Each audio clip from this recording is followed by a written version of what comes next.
Good day, fellow citizens. The scientists have advised that it would be prudent to immediately evacuate people living in the danger zone. They're beautiful things from a distance. They're incredibly majestic and they even seem slow moving. But when you start to understand them, you see the immense power of them. I don't think I ever realized how fast they were going. It all just looked so slow and graceful. Baja quemando todo lo que encuentra a su paso. Boulders and ash and fire coming down a mountainside. Just couldn't outrun it. People got caught in it. In seconds, they were gone.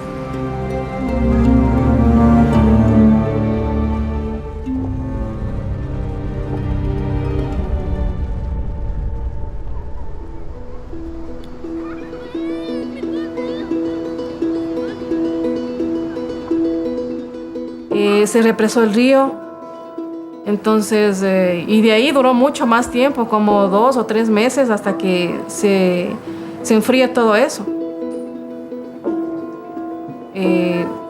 Hubo un vapor ardiente, entonces eso fue lo que mató a las personas que murieron aquí. También se perdió casa, se perdió animales.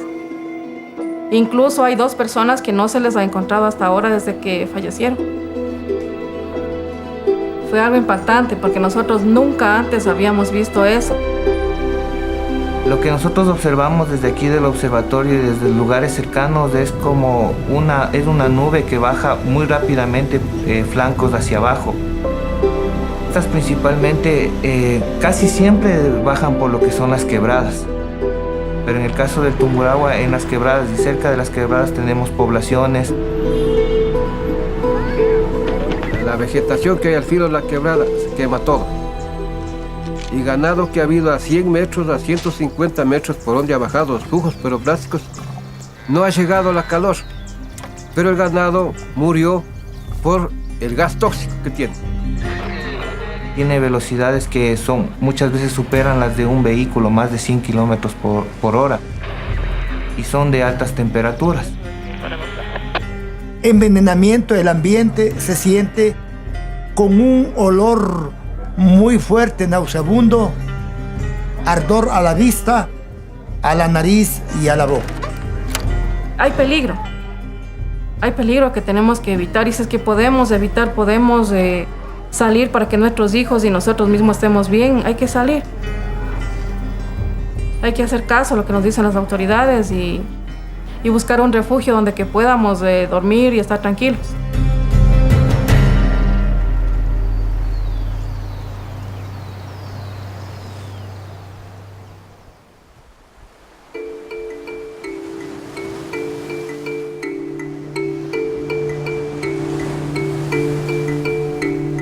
You couldn't see one part of Plymouth to the next because of the ravines and the hills.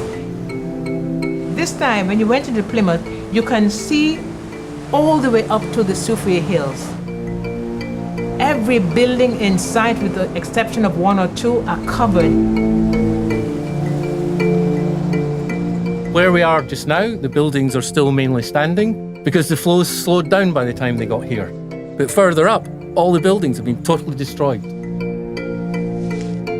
It happened at night, so we didn't actually see the flows enter Plymouth. What we saw were the fires.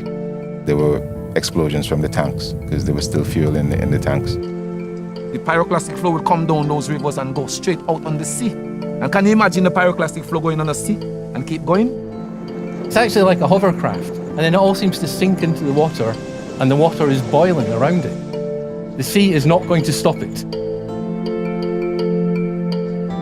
From a distance, it just looked graceful and beautiful. And I wouldn't have missed it for the world. Just to see them coming down the mountain and billowing and billowing and billowing. And you think, oh, wow, where's that one going?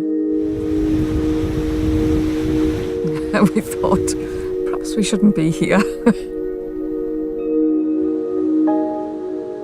Seeing a pyroclastic flow is actually an amazing thing. One of the things it makes you appreciate is how dangerous they are because they're quite fast-moving events.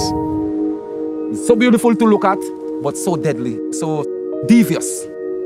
It traps you and it keeps you there looking at it, but then you remember you can't outrun it, you can't outdrive it. They seem to be mostly silent. So you've got this massive avalanche coming at you and it's not really making much of a sound. The volcano is so destructive, it can make and it can break, but to be in an actual land where you're experiencing an active volcano, there's so much to be learned from that. We must listen as human beings. Don't take it for granted. That's exactly what happened to us when we lost those 19 lives.